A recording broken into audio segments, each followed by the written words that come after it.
الحمدللہ رب العالمین والصلاة والسلام علی حبیبہ محمد وآلہ وصحبہ اجمعین اما بعد فاعوذ باللہ من الشیطان الرجیم بسم اللہ الرحمن الرحیم قال اللہ تعالی فی القرآن الکریم والفرقان الحمید وإلہکم الہ واحد لا الہ الا هو الرحمن الرحیم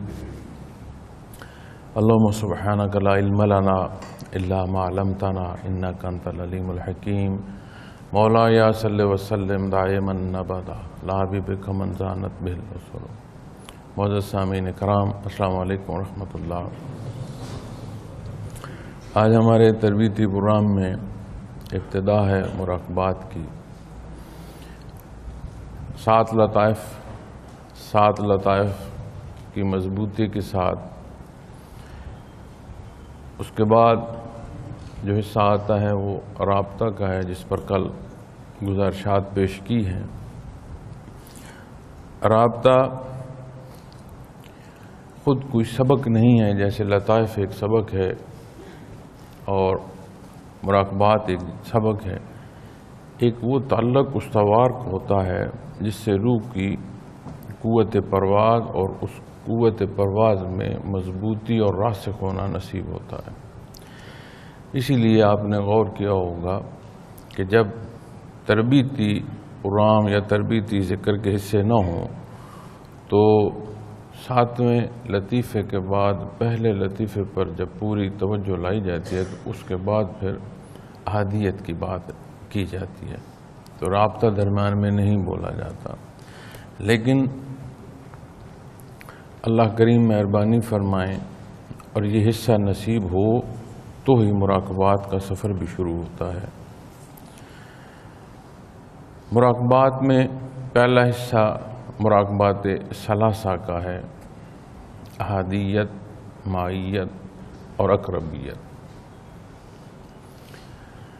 آج جو پہلا حصہ اس مراقبات ثلاثہ کا، جس کی تسبیح میں نے تلاوت کرنے کی سعادت بھی حاصل کی ہے، یہ مراقبہ احادیت. مقام احادیت بھی ہے،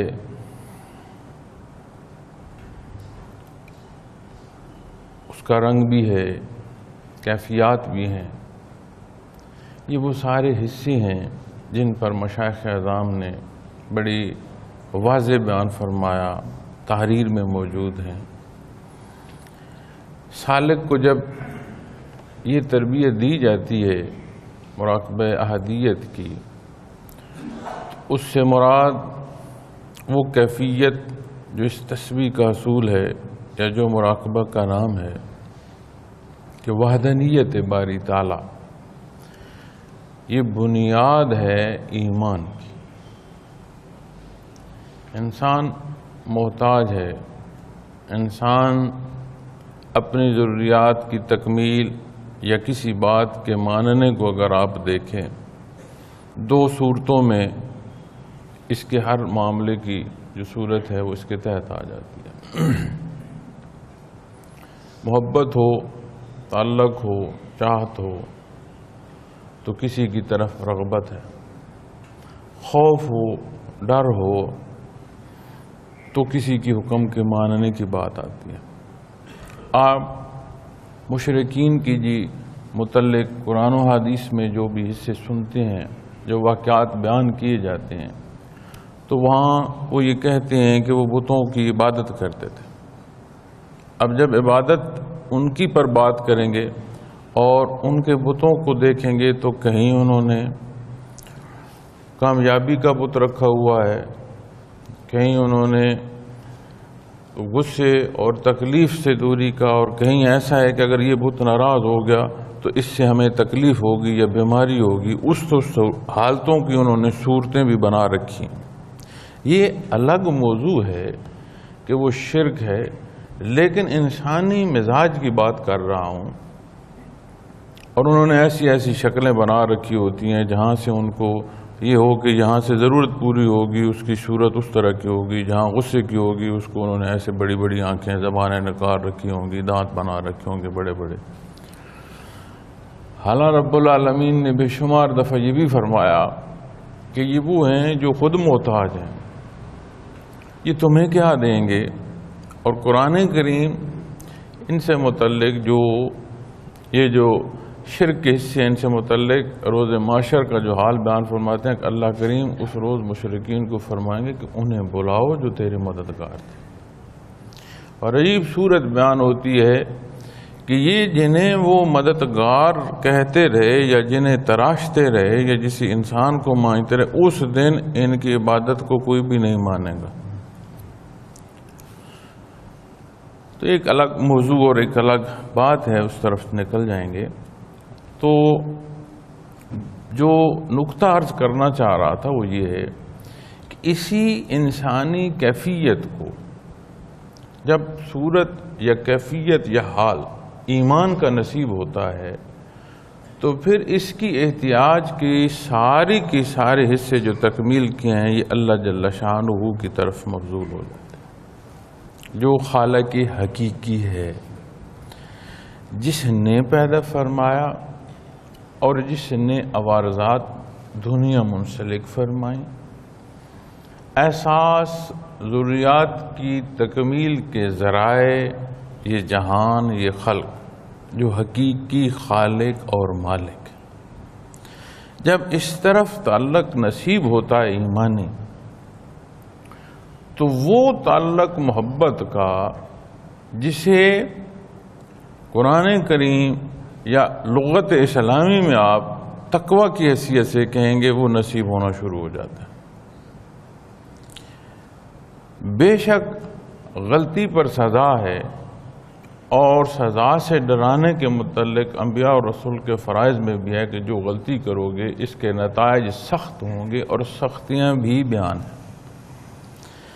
اعمال صالح کے اختیار کرنے میں انعامات بھی بیان ہیں، اور وہ جگہ مقربین کی وہاں کی سہولتیں بھی بیان ہیں کہ کیسی کیسی جو انسانی خواہشات دنیا میں ہیں اس کی صحیح انداز میں جو تکمیل ہے مقربین بار الہ کو اللہ جل شانہ جنت میں عطا فرمائیں گے۔ کوئی خواہش ناجائز نہیں ہوگی اور کوئی جائز خواہش رد نہیں ہوگی۔ بے شمار پہلو دونوں صورتوں کے حوالے سے ملتے ہیں۔ جب بندہ خالق کی حقیقی کی محبت کو چلتا ہے تو نبی کریم صلی اللہ علیہ وسلم کے ارشادات عالی میں جو ملتا ہے کہ اللہ کریم کی طرف اٹھایا گیا ایک قدم رحمت باری تعالیٰ یا اللہ جل شانہ کی رحمت کا جو متوجہ ہونا ہے وہ 10 قدم ہے۔ چل کر جانے کے بدلے میں رحمت باری تعالیٰ کا دوڑ کر آغوش میں لینا یا سنبھال لینا ہے۔ تو اس سے یہ بات سمجھ آتی ہے کہ خالص نیت سے قرب الہی کا جو مسافر ہے اس پر جو اللہ جل شانہ کا کرم اور احسان ہوتا ہے وہ کسی پیمانے میں نہیں آ سکتا۔ سارے کے سارا جو تصوف ہے یہ بات اس لیے نہیں ہے کہ کوئی شخصیت پرستی ہو یا کوئی خاص مرکز ہو جس کا چکر لگاتا جایا جا رہا ہو، یا محض نام یا الفاظ یا گفتگو یا بحث نہیں۔ اس سارے کا جو حاصل ہے وہ اخلاص ہے۔ اب اخلاص پر جب آپ بات یا بحث کریں گے تو اللہ کریم انعام فرمائے ایمان نصیب ہوا۔ ایمان کے نصیب ہونے میں فقط یا محض اقرار باللسان درکار ہے یا تصدیق بالقلب بھی ضروری ہے؟ تصدیق بالقلب ضروری ہے۔ علماء سے پوچھیں، وہ یہ الفاظ ہی ساتھ لکھتے ہیں کہ اقرار باللسان ہی و تصدیق بالقلب، کہ کلمہ طیبہ کا پڑھنے کی جو صورت یا کیفیت ہے وہ اس کے تحت ہو تو بندہ دین اسلام میں داخل۔ آپ عبادات میں آ جائیں، آپ معاملات میں آ جائیں، جہاں عمل اور نیت دو مختلف صورتوں میں ہوں گی، شرف قبولیت تو کجا درجہ منافقت کا بولا جاتا ہے۔ عرف عام میں عمومی زندگی میں بھی جب یہ معاملات پیش آتے ہیں تو اسے منافق کہا جاتا ہے، جو کہہ کچھ رہا ہو سوچ کچھ رہا ہو۔ عبادات کی جو شرف قبولیت ہے اس کا انحصار بھی خالص نیت پر ہے۔ معاملات میں بھی جو بات ہمارے روزمرہ کی زندگی کی جو معاملات ہیں، لین دین ہے، بول چال ہے، اس سارے حصوں میں معاشی معاشرتی زندگی، ذاتی اجتماعی معاملات، ہر حصے میں کوئی بھی عمل جو تولا جائے گا اس کا حساب جو ہے وہ نیت پر رکھا جائے گا کہ کتنی خالص نیت ہے۔ تو تصوف سارے کا سارا جو ہے یہ اس اخلاص پر کام کرتا ہے اور محنت کرتا ہے، اور اس کے حصول میں یہ خالص کیفیت جو ہے یہ نصیب ہوتی ہے۔ ایمان کو مضبوطی نصیب ہوتی ہے عبادات اور معاملات سے۔ عبادات سے معاملات تک شرف قبولیت سبب ہے خالص نیت۔ بنیاد پر کام کرتا ہے تصوف۔ عزیز کسی سے بات میں کر رہا تھا تو کوئی بات یا کوئی سوال کہا گیا، اس کا جواب پوچھا تو اس نے مجھے بتایا وہ فلاں شخص جس کا آپ پوچھ رہے ہیں وہ موجود نہیں تھا، اس لیے یہ کام رہ گیا۔ میں نے اس سے پوچھا کہ یہ تو جواب آپ کا ہوگا، مجھے یہ بتائیں آپ کو یاد تھا کہ یہ کام کرنا ہے؟ ایک لمحے کی بعد اس نے کہا جی مجھے یاد نہیں۔ میں نے کہا اب اس کی نزاکت دیکھو، وہ تھا نہیں، آپ نے پوچھا نہیں، سوال کے جواب میں آپ نے عذر یہ پیش کیا کہ وہ تھا نہیں، حالانکہ حقیقت یہ ہے کہ آپ کو بات یاد ہی نہیں تھی۔ اس کا ہونا یا نہ ہونا تو بات کی بات تھی، آپ پوچھتے تو پتہ چلتا کہ وہ کہاں ہے۔ اب یہ عمومی صورت ہماری روزمرہ کی زندگیوں میں پیش آتی ہے اور ہم خیال نہیں کرتے۔ اب اس کو تحقیق کریں نا جی، فقہ پر رکھیں، کیا فقہ کہتی ہے؟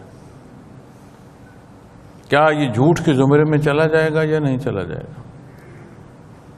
منافقت کی بات ہو جائے گی یا نہیں ہو جائے گی؟ دین اسلام کے جو احکامات ہیں اس سے یہ سوچ یا یہ قدم باہر نکل گیا یا نہ نکل گیا؟ جب اللہ کی جاتی ہے تو ان نزاکتوں کی سمجھ نصیب ہوتی ہے، سمجھ آ جاتی ہے کہ عذر دوسرا نہیں ہے، حقیقتاً میں نہیں پوچھ سکا تو اس کے نہ ہونے کو جواز بنا کر اپنی صفائی دے رہا ہوں، یہ درست نہیں ہے۔ اب جو روبرو ہے یا جو سوال کر رہا ہے شاید وہ نہ سمجھ پائے یا اسے احساس نہ ہو سکے، اس حقیقت کو نہ پا سکے۔ جس کو حساب دینا ہے، جو شاہد ہے، جو مالک کائنات ہے، جس کی ذات علیم ہے، کوئی شائبہ ہے کہ وہاں معلوم ہوگا کہ نہیں ہوگا کہ میرا یہ جو عمل ہے یہ کس ترازو کے پلڑے میں رکھا جائے گا؟ تو آپ لطیف قلب اس کی کیفیات، اس کے انداز سے لے کر رابطے تک آ جائیں، ہر سبق آپ کو مزید خالص کر رہا ہے دین اسلام پر عمل پیرا ہونے کے لیے۔ لطائف پر جتنی بات ہوئی یا جتنی بات آپ کے پاس موجود ہے یا جتنی باتوں میں آپ کی تربیت کے لیے گزارشات پیش کی جاتی ہیں موضوعات پر، ایک ایک بات کو پرکھو، جو جو سنا اسے سوچو، غور کرو تو سمجھ آئے گی کہ ہر لفظ جو بیان کیا جا رہا ہے، ہر انداز جو تعلیم دیا جا رہا ہے، وہ مزید قرب الہی کی طرف لے کر جا رہا ہے۔ اور اللہ رب العالمین کا جو قرب ہے اس کی شرط ہے فاتبعونی، اتباع محمد الرسول اللہ صلی اللہ علیہ وسلم۔ تو نتیجہ کیا نصیب ہوتا ہے؟ یحببکم اللہ، اللہ رب العالمین جو ہیں وہ بندے کو محبوب فرما لیتے ہیں۔ اسی طرح بنیاد عرض کی ہے اللہ جل شانہ کی وحدانیت، کلمہ طیبہ ہے کہ لا الہ، کوئی ہے نہیں الا اللہ، سوائے اللہ کے کوئی الہ نہیں ہے، کوئی معبود نہیں ہے، کوئی ایسی ذات نہیں ہے جس کی عبادت کی جا سکے، کوئی ایسی ہستی نہیں ہے جسے پاک کہا جا سکے کہ وہ ہر عیب سے، ہر کمی بیشی سے پاک ہے، سوائے اللہ کے۔ کیسے جانوں؟ حدود کیا ہیں؟ پسند و ناپسند کیا ہے؟ میری حیثیت کیا ہے؟ مجھے کہاں رہنا ہے؟ کس انداز کو اختیار کرنا ہے؟ یہ سارا کچھ جاننا ہے محمد الرسول اللہ صلی اللہ علیہ وسلم۔ ایک ایک پہلو، ایک ایک انداز، ایک ایک ماننا، اور ماننے کی صورت میں جو عملی انداز ہے اس کی بھی تصحیح اگر ضرورت ہے تو وہ بھی در مصطفیٰ صلی اللہ علیہ وسلم سے۔ جب اس سارے کی حصے کی بنیاد لا کر رکھیں گے تو وحدانیت باری تعالیٰ پر آئے گی۔ اب جس طرح میں نے پہلے آپ کو یاد نہ رہنے کی مثال عرض کی ہے، اسی طرح ہم اپنے معمولات میں جائیں تو کتنی صورتیں ایسی پیش آتی ہیں کہ ہم اپنی ضروریات افراد سے منسوب کرتے چلے جاتے ہیں۔ دنیا کا سبب کی صورت میں ہونا اور دنیا کا کلی صورت میں ہونا کہ معاشلی دنیا رہ جائے، بہت بڑا فرق ہے، زمین آسمان کا فرق ہے۔ یہی دنیا مقصود کر لی جائے تو اس کی صورت دلدل کی بن جائے گی، ہر بڑھنے والا قدم بندے کو ڈبوتا چلا جائے گا، اور اسی دنیا کو، اسی حیات کو، انہی روزمرہ کے معمولات کو سبب کی حیثیت دے کر مقصود ذات باری تعالیٰ رکھ دی جائے تو یہ قرب الہی کی سیڑھی کا سبب بن جاتی ہے۔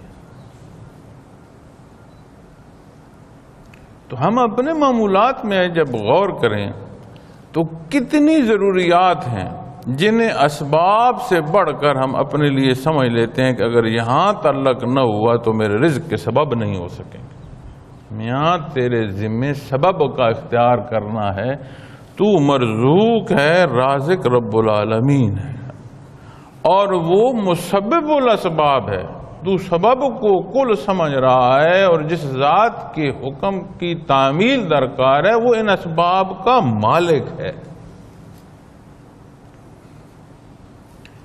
تو جب ان ساری باتوں اور انتہا تک جائے گی تو آپ اس طرح کے موضوع کو کہیں سے ورق کھول لیں اور اسے فقہ پر لے جائیں، سمجھ آ جائے گی کہ یہ کوئی نہ کوئی تار شرک کی ہے جو لوگوں سے یا افراد سے یا اپنے جیسوں سے بندہ اپنی جو قسمت ہے اسے جوڑ لے، یا اپنے معمولات کو کلی طور پر ان کی ذات کا سبب سمجھ لے۔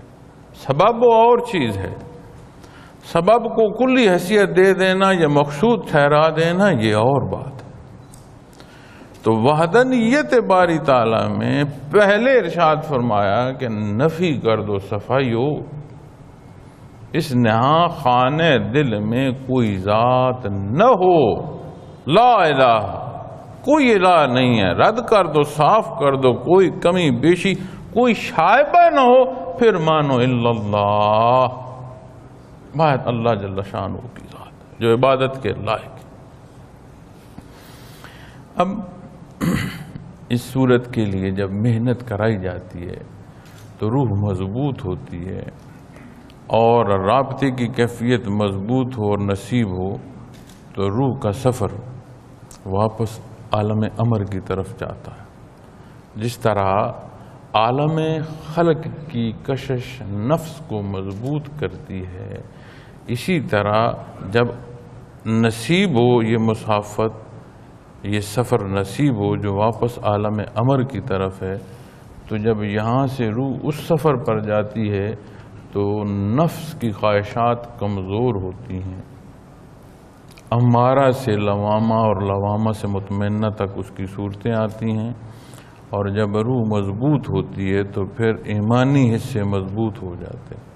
بے شک جھگڑا آئے وجود میں، بات میں، خیال میں، دل میں، دل کچھ جائے اسے بندہ رد کر دیتا ہے، اس کے سامنے اپنی چاہت کی حیثیت نہیں رہتی، مقدم اللہ کا حکم آ جاتا ہے۔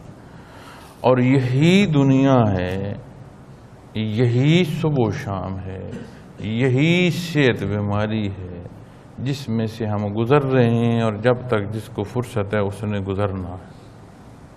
حال بدل جاتا ہے، کیونکہ یہ ساری صورت جس میں ہم زندگی بسر کر رہے ہیں، یہ ساری صورت کی جو حقیقت ہے عارضی اور فانی ہونا، یہ آیا ہونا شروع ہو جاتی ہے۔ بالائے آسمان عرش کی ابتدا سدرۃ المنتہا کے بعد یہ مقام شروع ہوتا ہے، اور عجیب کیفیت ہوتی ہے اس وقت جب کسی سے پوچھا جائے کہ ذکر کا سبق جو ہے وہ کیا ہے، کہاں آپ کی رہنمائی کی جائے، ابھی تو جی مراقبات ثلاثہ ہی ہیں۔ کیا جواب ہوتا ہے؟ ابھی تو جی مراقبات ثلاثہ ہی ہیں۔ اب مراقبات ثلاثہ سے متعلق بڑے حضرت جی رحمۃ اللہ تعالیٰ علیہ بیان فرماتے ہیں کہ اگر کوئی شیخ کسی سالک کو مقام احدیت تک سبق کرا دے تو اس سے اور کسی کرامت کا نہیں پوچھنا چاہیے۔ بہت بڑی کرامت ہے کہ کسی سالک کو مقام احدیت تک توجہ دے کر اگر اس کی روح پہنچ جائے تو یہ بہت بڑی بات ہے۔ ہم جب مقامات کے ناموں پر جاتے ہیں نا، تو پھر اسی طرح جیسے دنیا کے حصوں کو گردانتے ہیں یا جمع تفریق کرتے ہیں، اس طرح جمع تفریق کرتے ہیں، تو پھر کہتے ہیں یہ تو اتنی ساری بات۔ دین اسلام کا اتباع محمد الرسول اللہ صلی اللہ علیہ وسلم کے تحت اٹھنے والا قدم قرب الہی کو جا رہا ہے۔ جب ماپو گے تو قرب الہی کی طرف سے ماپو گے، پھر ہمارے پیمانے ختم ہو جائیں گے۔ قرب کہاں کا نصیب ہو رہا ہے؟ ہر آگے بڑھنے والے قدم میں ذات باری تعالیٰ کا۔ تو شاید اس عالم آب و گل میں حقیقت نہ سمجھ پائیں اس درجے کی، برزخ میں اترے تو سمجھ آئے گی۔ یہاں بھی مجھے حضرت جی کا وہ قول یاد آتا ہے، فرماتے تھے کہ یہ وہ دولت ہے جس کی یہ دنیا نہیں ہے۔ جیسے یہاں کا پیسہ دوسرے ملک میں لے جائیں تو کاغذ ہے، بیکار ہے، وہاں کا روپیہ اپنا ہے، وہاں کی سکے اپنے ہیں۔ اسی طرح وہ فرمایا کرتے تھے کہ جب تم یہ دولت اللہ نصیب کرے لے کر لاہد میں اترو گے نا، برزخ میں جاؤ گے تو سمجھ آئے گی کہ اللہ کا جو یہ سبق ہے اور قرب الہی کی یہ جو منازل ہے یہ کتنی بڑی دولت ہے، تب سمجھ آئے گی۔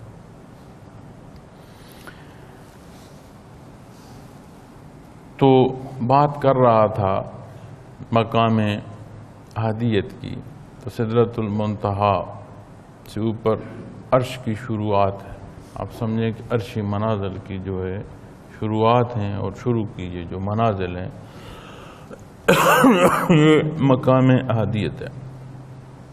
سالک جب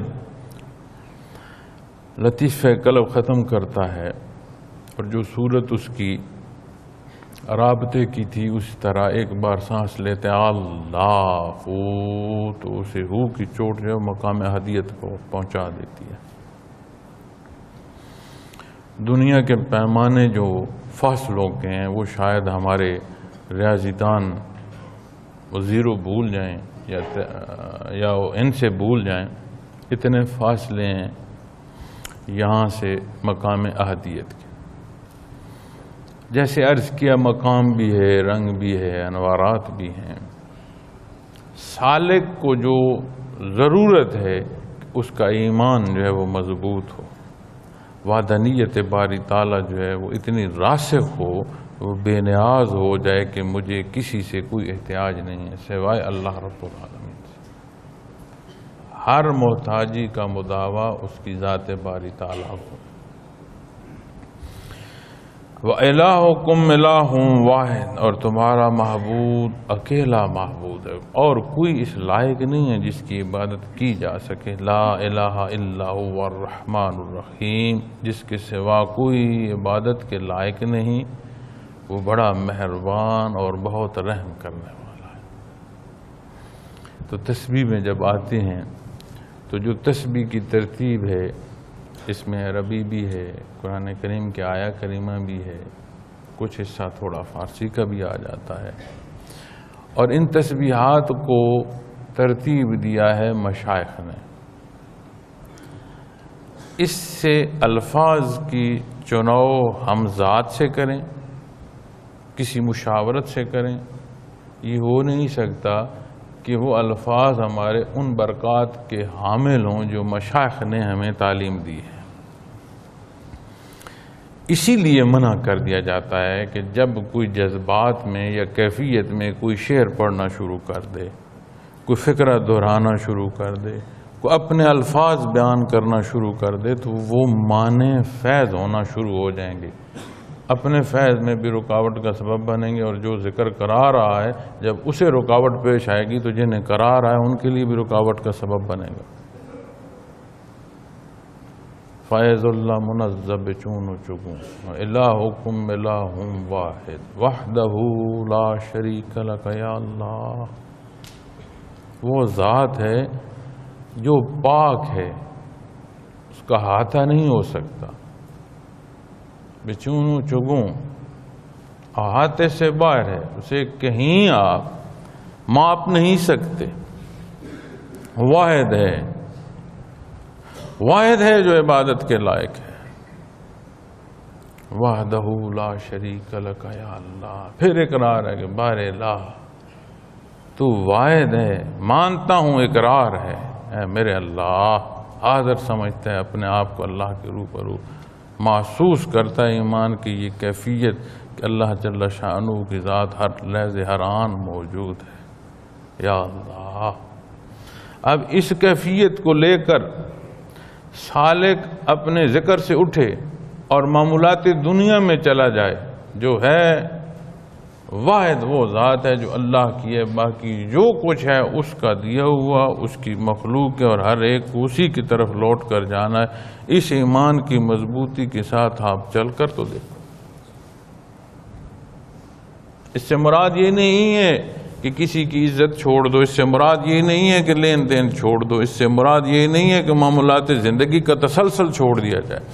اس سے مراد ہے کہ دنیا مقصود نہ ہو، دنیا کل نہ ہو، دنیا مسافر خانہ بھی رہے، عارضی بھی رہے، سبب بھی اختیار کرو، لیکن سبب سمجھو، مقصود سبب نہیں، مسبب الاسباب ہو۔ تو جتنا یہ ذکر مضبوط ہوگا اتنا ایمان کی جو کیفیت ہے، جو بنیاد ہے، وہ مضبوط ہوگی، اور جتنا ایمان مضبوط ہوگا اتنے عمل سہل نصیب ہوں گے، اور ہر عمل کی باریکی تک جو ہے وہ دھیان رہے گا کہ کوئی آمیزش نہ چلی جائے اس میں۔ سونار سونے کو وہ سوئیٹی پر رگڑ کر دیکھتا ہے، لکیر لگاتا ہے، پھر اس میں دیکھتا ہے کہ اس میں کوئی کھوٹ ہے یا نہیں کھوٹ۔ اسی طرح سونار کے سونا دیکھنے کی صورت میں ہر عمل کو رگڑتے رہو گے کہ جو کام کیا ہے، جو عمل کیا ہے، اسے سوچ تک جا کر ماپو گے کہ کوئی کھوٹ ہے تو نہیں ہے، اس کی جو نشان پڑ رہا ہے، اس نشان کی میں کوئی شہادت کھوٹ کی تو نہیں آ رہی۔ تو اللہ رب العالمین کریم ہے، مہربان ہے، معاف فرمانے والے ہیں۔ ہم کمزور ہیں، ہم روز غلطی پر غلطی کرتے ہیں، کمزوری پر کمزوری کرتے ہیں۔ ایک مثال عرض کرتا ہوں، حضرت رحمۃ اللہ تعالیٰ علیہ بیانات میں بھی بیان فرمایا کرتے تھے کسی بزرگ کے حوالے سے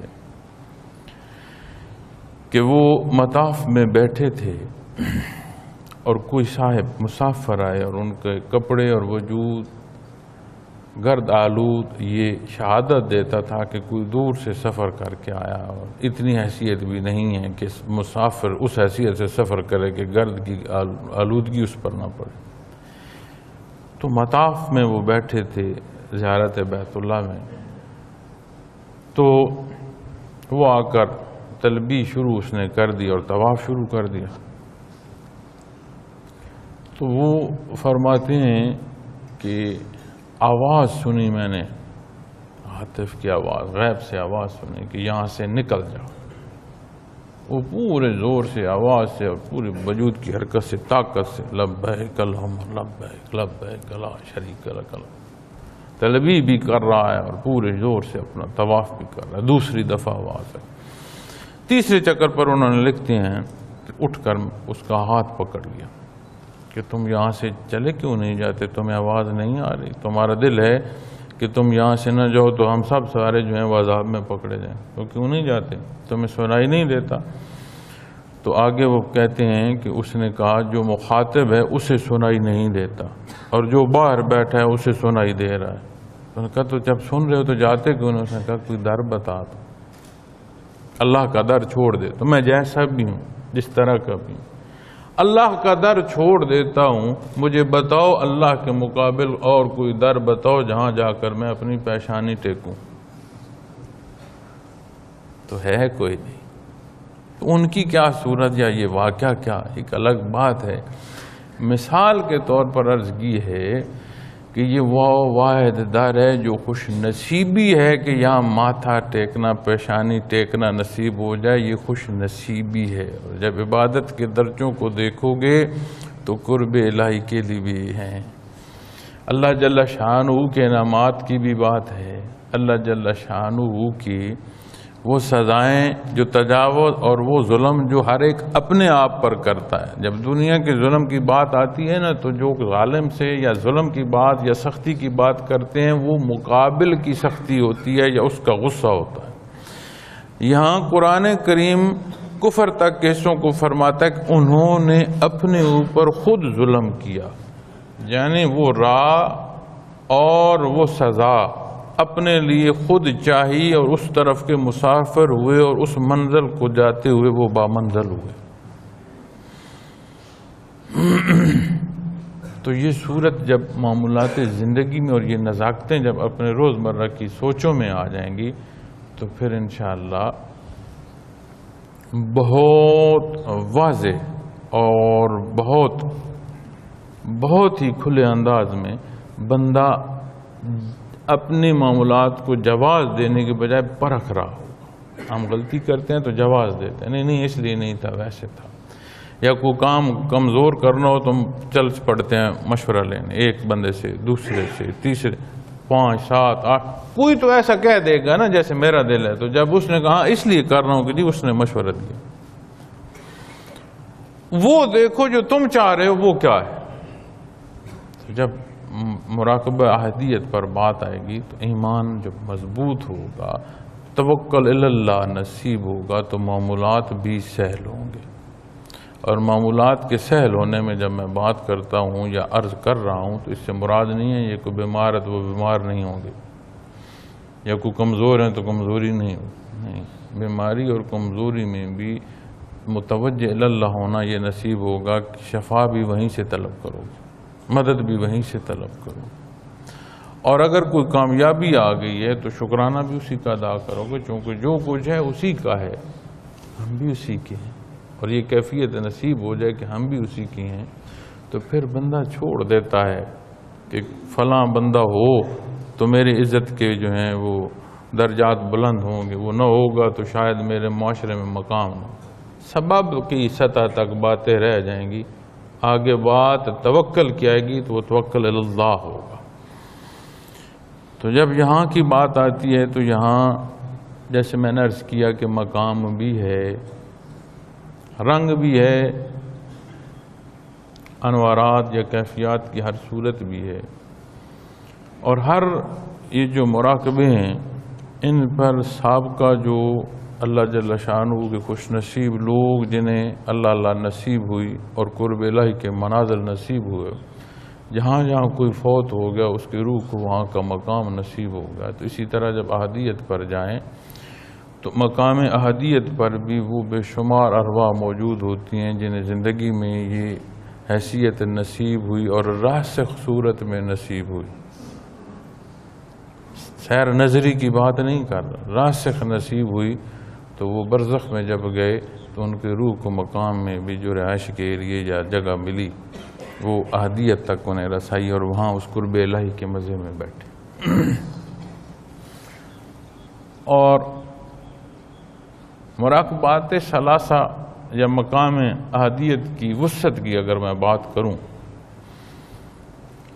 تو یہاں سے جو فاصلہ مقام احدیت کا ہے وہ کم ہوگا اور مقام احدیت کی جو اپنی اندر وسعت وہ زائد ہوگی.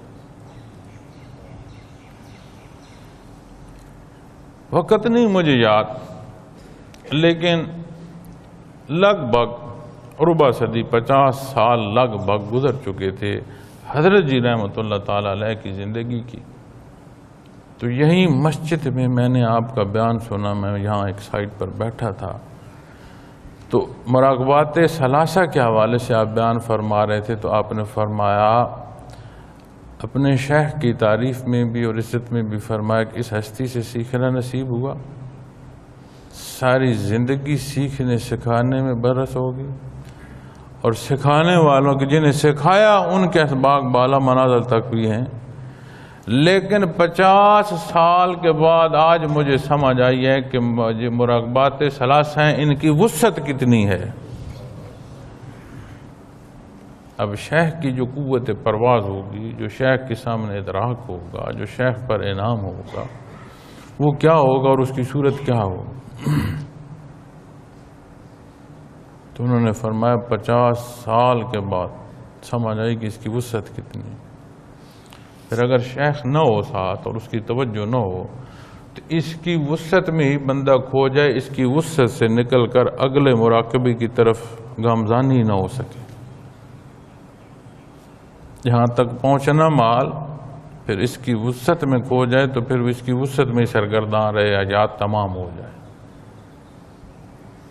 اللہ کریم ہمیں صدق دل سے ذکر کرنے کی توفیق عطا فرمائے اور وہ کیفیت ایمانی نصیب ہو جو ہم اپنے باریک سی باریک معاملات، اپنی باریک سی باریک سوچوں تک کو یہ خیال میں رکھیں کہ کوئی تجاوز نہ ہو ارشادات محمد الرسول اللہ صلی اللہ علیہ وسلم سے. اور یہ امتحان گاہ ہے، فانی جہان ہے. اللہ کریم یہاں سے رخصتی بحالت ایمان عطا فرمائیں. جزاکم اللہ.